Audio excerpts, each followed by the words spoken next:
नमस्कार, आप देख रहे हैं हमारी खास पेशकश। मैं हूं आपके साथ अक्षय। देश का लोकतंत्र इस देश की खूबसूरती का एक अभिन्न अंग है, जहां पर जनता का जनता के लिए और जनता द्वारा शासन के एक सूत्र पर चलते हुए हर एक नागरिक को समानता के साथ स्वेच्छा से जीने का अधिकार दिया जाता है। लोकतंत्र की आत्मा संविधान को कहा जाना अतिशयोक्ति नहीं होगा और इसी संविधान का प्रियम्बल यानी संविधान की प्रस्तावना भी समाज के हर व्यक्ति के लिए समता और न्याय की बात करता है।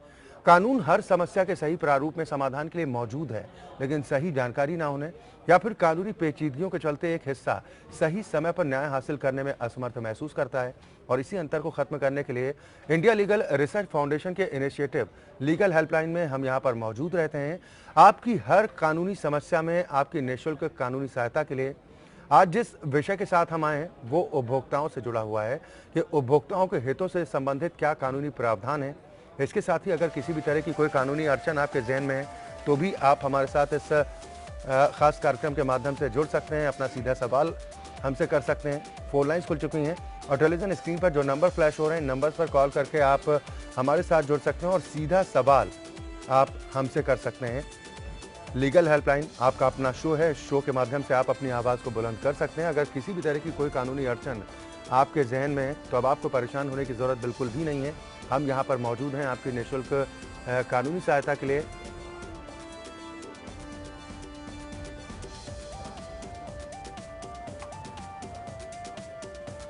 आज जिस विषय के साथ हम आए हैं वो उपभोक्ताओं से जुड़ा हुआ है। उपभोक्ताओं के हितों से संबंधित क्या कानूनी प्रावधान है। इसके अतिरिक्त किसी भी तरह की अगर कोई कानूनी अड़चन आपके जहन में चल रही है, कोई रास्ता आपको नजर नहीं आ रहा, तो अब आपको परेशान होने की जरूरत बिल्कुल भी नहीं है।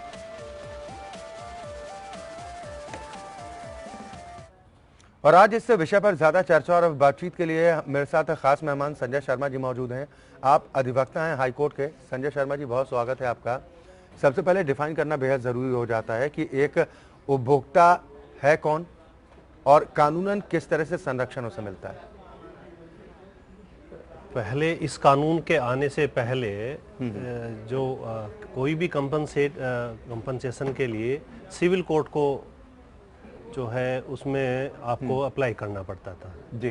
तो अब वहाँ पे जो बंडल्स ऑफ केसेस जो है जैसे जैसे बढ़ते चले गए तो इसके लिए फिर एक स्पेसिफिक एक्ट की लाने की ज़रूरत समझी गई और ये फिर कंज्यूमर प्रोटेक्शन एक्ट 1986 में ये लागू हुआ और इसमें उपभोक्ताओं के अधिकारों का विशेष ख्याल और ध्यान रखा गया है।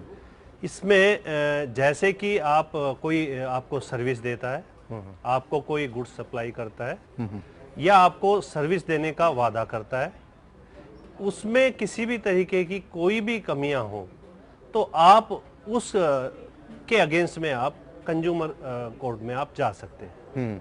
और इसमें भी कंज्यूमर कोर्ट में भी आपके 3 स्टेजेस हैं। पहला आपका डिस्ट्रिक्ट लेवल का है, डिस्ट्रिक्ट फॉर्म बोलते हैं उसको। नेक्स्ट आपका आ जाता है स्टेट कमीशन और नेशनल लेवल पे नेशनल कमीशन आ जाता है। तीनों के अपने अपने जुरिडिक्शंस हैं जी, तीनों के अपने अपने न्याय क्षेत्र और जो आपका लिमिटेशंस है और ये तीनों भी इनकी जो फाइनेंशियल जो आपकी लिमिट्स हैं वो भी आपकी तय की गई है एक्ट में। जैसे कि पहले तो वैसे बहुत कम था, ये अभी इम्प्रूवमेंट उसमें अमेंडमेंट आया इस एक्ट में जी।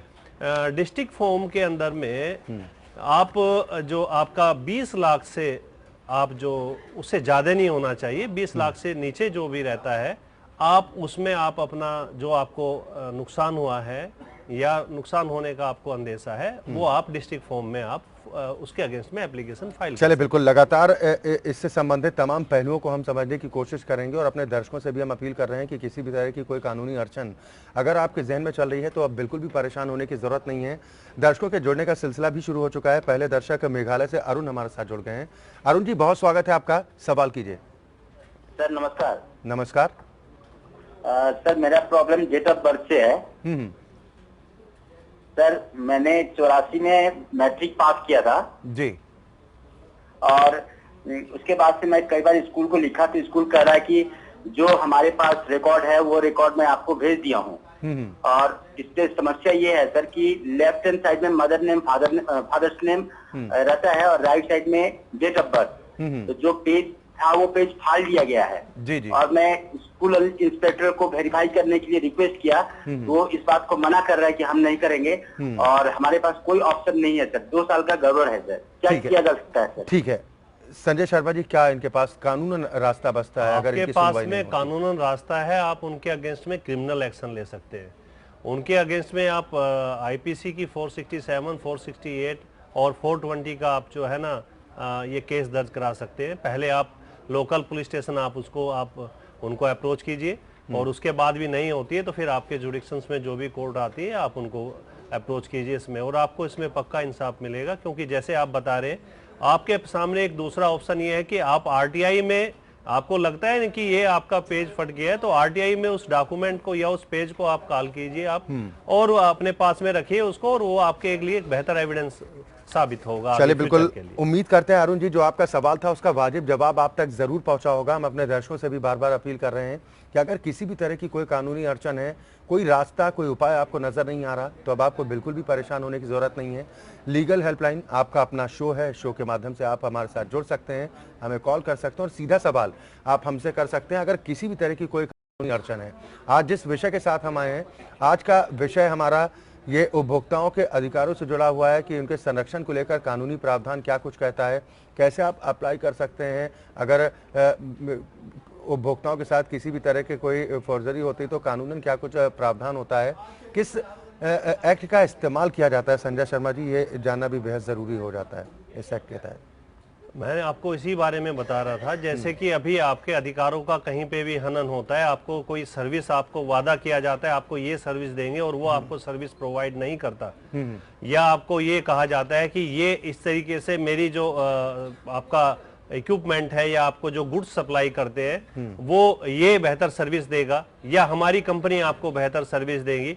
जैसे कि आपको एक एग्जांपल मैं आपको बता देता हूं, जैसे आपका वारंटी पीरियड होता है जी, कि यदि हमारा कोई भी प्रोडक्ट है विद इन इतने टाइम में उसको खराबी आती है तो विद इन दिस पीरियड जो है ये वारंटी पीरियड है, हम उसको रिपेयर करके या आपको उसको चेंज करके देंगे।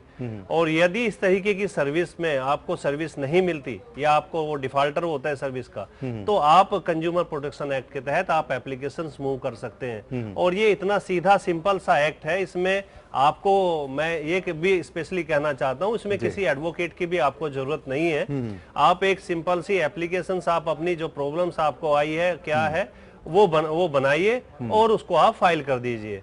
अच्छा, इसमें दूसरी एक आपको और मैं इसमें स्पष्ट कर देना चाहता हूं यहाँ पे जी, इसका जो जुडिक्शंस है ऐसे है कि जहां पे अभी कंपनी या जो उसका जो डीलर है या जो रिजाइड करता है या उसका ऑफिस है जहां से वो कंपनी सर्विस प्रोवाइड करा रही है या जो है जो उसको सर्विस दे रहा है, वो उसी का ही जुडिक्शन के कंज्यूमर फॉर्म में वो फाइल होगी एप्लीकेशन। इसमें पैटिशनर या कंप्लेनेंट के जुडिक्शन नहीं है, अपोजिट साइड का जो रेस्पोंडेंट साइड का जो उसकी जुडिक्शन है उसी आधार पे जो है ये कंज्यूमर कोर्ट में फाइल होती है। चलिए एक और कॉलर मीनू जी हमारे साथ बुलंदशहर से जुड़ गए हैं, उनका भी सवाल ले लेते हैं। मीनू जी, बहुत स्वागत है आपका, अपना सवाल कीजिए।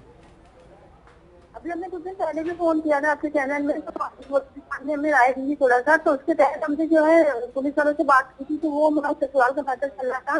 तो वो ये कह रहे थे कि जो है ससुराल वाले हमें पर्चा भी मिले थे, तो वो कह रहे थे आपको केस फाइल करना पड़ेगा। तो केस फाइल करने के लिए जो है हमारे पास जो है रहने खाने ठिकाना नहीं है, तो इस वजह से हम ये सोच रहे थे क्या करना चाहिए, वो बताइए आप। मीनू जी, थोड़ा आहिस्ता आहिस्ता अपनी बात रखें कि आपने कहा कि ससुराल के साथ कुछ विवाद चल रहा है, यही सवाल आपका है ना? विवाद चल रहा था, तो उसमें ये था पुलिस के द्वारा समझवाया गया ससुराल वालों को, तो वो मान नहीं रहे, तो वो यही चाह रहे हैं कि हम केस फाइल करें। तो उसके लिए जो हम ये कह रहे हैं, मतलब मम्मी पापा है नहीं हमारे, सब खत्म हो गए, तो उसकी वजह से जो है मतलब हमें क्या रहेंगे, कहाँ जाएंगे, ये परेशान थे कि मेंटेनेंस से भी जुड़ा ये पूरा मामला। संजय शर्मा जी, ये क्या कर सकते हैं इन परिस्थितियों इनके पास में डोमेस्टिक वायलेंस का है, जिसको हिंदी में घरेलू हिंसा अधिनियम सेक्शन 12 है, वो एक्ट है इनके पास में जी। आपको यदि रहने की प्रॉब्लम लग रही है तो उसमें आप जो है स्टे ले सकते हैं। उसके अंदर में प्रोविजन है कि आपको जो आप जहाँ पे रह रहे हैं ससुराल में, वो रूम प्लस जो आपका जो एरिया है जो आप यूज कर रहे हैं, वो उसमें से आपको कोई नहीं निकाल सकता है without the permission of the honourable या कंसर्निंग कोर्ट। ये आपके लिए बहुत बेहतर उपाय है। आप डोमेस्टिक वायलेंस में अप्रोच कीजिए और उसमें जो है ना ये अपनी प्रॉब्लम्स भी कोर्ट को एड्रेस कराइए अपने वकील साहब से, तो उसमें आपको जो है स्टे ग्रांट हो जाएगा और इजीली जब तक कि आपकी प्रोसीडिंग्स चलती है और जब तक कि आपका ये मुकदमा कंक्लूड होता है तब तक आप रहेंगे, और उसमें बाद में फाइनल ऑर्डर में भी उस चीज का जो है डिस्क्रिप्शन आ जाता है, फिर आपको कोई तकलीफ नहीं होगी। दूसरा, आपके पास में 498A है ही, ये प्रोविजन सबको पता है 498A का। और डोमेस्टिक वायलेंस में आपको रेजिडेंस का राइट तो है, रेजिडेंट के अलावा आप मेंटेनेंस के लिए भी आप क्लेम कर सकते हैं। मेंटेनेंस उसमें इतना एक्सटेंड कर दिया गया है, आप अपनी मेडिसिन, अपने मोबाइल फोन के बिल्स, आपकी डेली एक्सपेंसेस, और इवन यदि आपके साथ में कोई बच्चा है, आपका कोई बेबी है, उसके मेडिकल एक्सपेंसेस, उसके एजुकेशनल एक्सपेंसेस भी उसमें इंक्लूड आप बिल बनाइए और कोर्ट में फाइल कीजिए और आपको उसी के आधार पे आपको मेंटेनेंस भी मिलेगा। बिल्कुल, आपने मेंटेनेंस का जो जिक्र किया गया कि क्या प्रोसेस अपना है जिससे इनको कानूनी तौर पर राहत भी मिल पाएगी केस फाइल करने के लिए, आपने कहा कि सबसे पहले आपको केस फाइल करना होगा। लेकिन मीनू जिस तरह से अपना दर्द बता रहे थे कि उनके फैमिली में माता पिता भी नहीं है, कोई सपोर्ट उनके पास नहीं है, हाँ, उनके पास केस अगर वो फाइल करती हैं तो कितना वक्त लगेगा मेंटेनेंस को लेकर, इस दरमियान वो क्या करेंगे? मैं आपको ये समझाता हूँ, यदि ये फाइनेंशियली भी काफी कमजोर है तो अभी हर जो डिस्ट्रिक्ट कोर्ट्स हैं वहाँ पे DLSA होती है, डिस्ट्रिक्ट लीगल जो एड सर्विस है, ये फ्री ऑफ कॉस्ट है। आप जाइए, वहाँ पे उनके ऑफिस होते हैं, कार्यालय होते हैं, आप वहाँ पे अप्रोच कीजिए, फ्री ऑफ कॉस्ट आपको एडवोकेट कंसर्निंग जो स्टेट की जो गवर्नमेंट है या जो कोर्ट है वो आपको प्रोवाइड कराएगी। वो आपसे किसी भी तरीके का, किसी भी चीज का, इवन ड्राफ्टिंग का भी आपसे किसी का कोई चार्ज नहीं लेंगे और आपके केस को बेहतरी से आपको डिफेंस दिलाएंगे और आपको रिलीफ भी दिलाएंगे। चलिए, बिल्कुल उम्मीद करते हैं मीनू जो आपका सवाल था उसका वाजिब जवाब आप तक जरूर पहुंचा होगा। जो संजय शर्मा जी की तरफ से जो उपाय बताया गया, अगर उस रास्ते पर आप चलते हैं तो निश्चित तौर पर आपको कानूनी सहायता मिलेगी। सबसे पहले आपको केस फाइल करना चाहिए। एक और दर्शक गोरखपुर से श्वेता जी हमारे साथ जुड़ गई हैं। श्वेता जी, बहुत स्वागत है, सवाल कीजिए। हेलो जी श्वेता, सवाल कीजिए।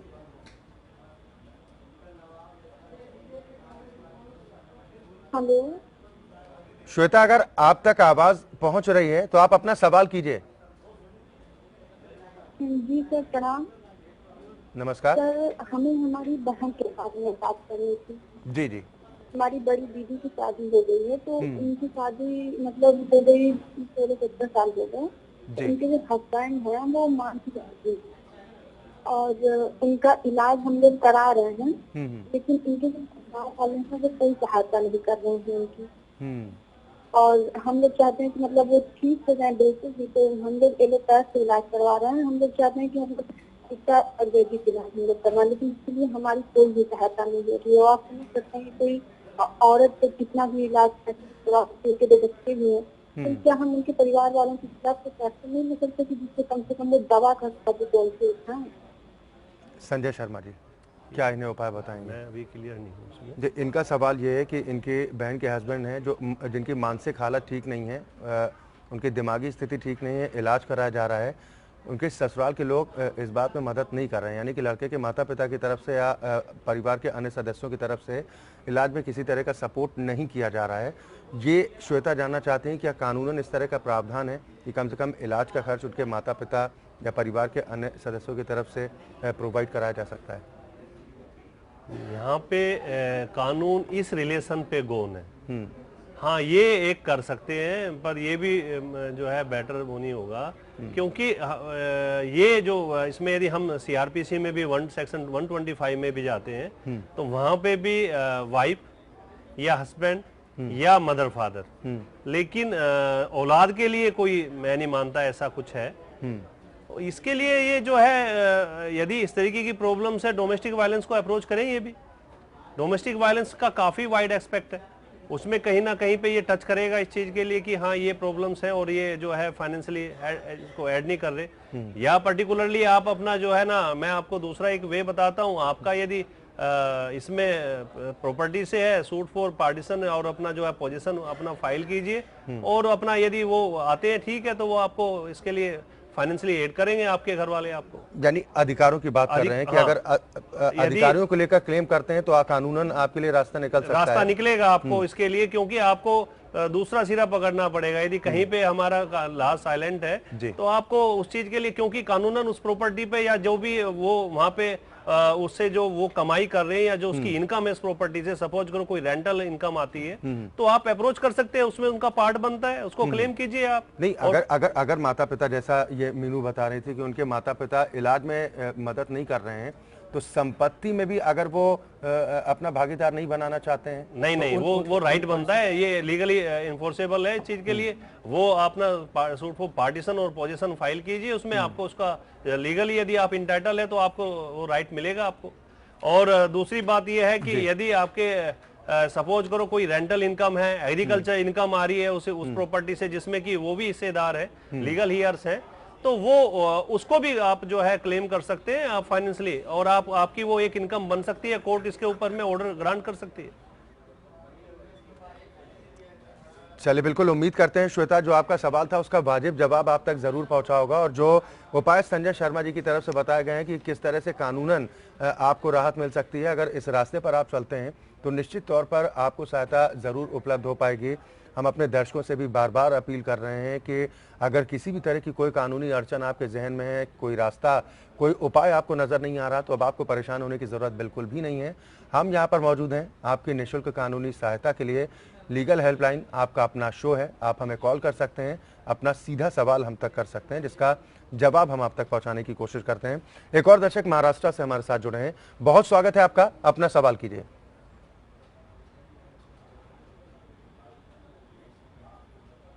पवार साहब, आवाज मिल पा रही है? हेलो जी, सवाल कीजिए। सर, मेरा प्रॉब्लम ऐसा है, मैं महाराष्ट्र में रहता हूँ, मेरा तालुका है। जी जी, सवाल कीजिए। सर, मेरा तालुका है, मैं प्रॉपर रहता हूँ लोहारा, और मेरी खेती है औसा, मतलब डिस्ट्रिक्ट लातूर। तो मेरे को दिक्कत आ रही है, मेरे बच्चे को पढ़ाई के लिए अल्पभूधारक चाहिए। सवाल एक बार फिर दोहराएं, आपका सवाल ठीक ढंग से नहीं आ पा रहा है। सर, मैं क्या बोलता हूँ, सुनो, फिर मैं आपकी बात सुनता हूँ। मेरा कहना है, मैं उस्मानाबाद जिला में रहता हूँ, डिस्ट्रिक्ट, और लातूर जिला में मेरी खेती है। मैं तहसील के इधर जी, इन्होंने बोले कि अल्पभूधारक यहाँ नहीं मिल सकता क्योंकि तुम यहाँ रहने वाले हो, लेकिन यहाँ खेती नहीं है। और औसम तहसीलदार के पास उन्होंने बोले तुम्हारी खेती हमारे पास है, लेकिन तुम यहाँ रहने वाले नहीं है, हम नहीं दे सकते। ठीक है, संजय शर्मा जी, क्या चीज के लिए इनका कहना है कि महाराष्ट्र में इनकी कुछ ज़मीन है, खेती को लेकर इन्होंने उस ज़मीन को खरीदा था, लेकिन शायद उसको लेकर कुछ विवाद की स्थिति हो रही है, और ये कह रहे हैं कि ये कहा जा रहा है कि आप महाराष्ट्र के रहने वाले नहीं हैं, इसलिए इस तरह की कुछ स्थिति बता रहे हैं। इनका सवाल ठीक ढंग से आया नहीं हम तक। ये ऐसे तो मैं नहीं मानता कोई स्पेसिफिक एक्ट है कि महाराष्ट्र वाले ही वहाँ पे लैंड परचेज कर सकते हैं, यदि ये लैंड परचेजिंग से कंसर्निंग है। वैसे मैं भी क्लियर नहीं हूँ उनके क्वेश्चन पे। दूसरा, यदि बात आती है कि आप जैसे ये उत्तराखंड में तो है कि प्रॉपर्ली जो वहाँ का रेजिडेंट है वही अपना जो है लैंड, एग्रीकल्चर लैंड वगैरह परचेज कर सकते हैं, इस तरीके का एक स्पेसिफिक एक्ट है। महाराष्ट्र में शायद नहीं है मेरे हिसाब से। ये इनका क्वेश्चन कुछ और है कि ये पूरी तरीके से पुट नहीं कर पा रहे हैं प्रॉपर्ली। चलिए, बिल्कुल हम इनसे उम्मीद भी करेंगे कि पवार साहब, जो भी आपकी समस्या है, आपका सवाल हम तक ठीक ढंग से नहीं पहुंच पाया है, आपका जो भी विवाद है उससे रिलेटेड जो भी डॉक्यूमेंट्स अगर आपके पास हैं वो आप हम तक पहुंचा देते हैं। एड्रेस लगातार टेलीविज़न स्क्रीन पर है, आप ईमेल के माध्यम से भी अपने डॉक्यूमेंट्स भेज सकते हैं, व्हाट्सएप के माध्यम से भी आप अपने डॉक्यूमेंट्स की कॉपी हम तक पहुंचा सकते हैं, जिसका निरीक्षण करने के बाद क्या बेहतर ऑप्शन आपके लिए कानूनन हो सकता है, ये हम आप तक ज़रूर पहुंचाने की कोशिश करेंगे। फिलहाल बहुत शुक्रिया हमारे साथ जुड़ने के लिए, और संजय शर्मा जी, आपका भी बहुत धन्यवाद, आप हमारे साथ जुड़े और जो तमाम कॉलर्स हमारे साथ थे उनके सवालों का वाजिब जवाब आपने दिया। तो दरअसल कानून हर समस्या के सही प्रारूप में समाधान के लिए मौजूद होता है, लेकिन एक बड़ा तबका जानकारी के अभाव के चलते इंसाफ की दहलीज से दूर रह जाता है, और इसी अंतर को खत्म करने के लिए हम रोज यहाँ पर मौजूद रहते हैं एक नए विषय के साथ। फिलहाल हमारी इस खास पेशकश में आज के लिए बस इतना ही, लेकिन एपीएन न्यूज़ में खबरों का सिलसिला लगातार जारी।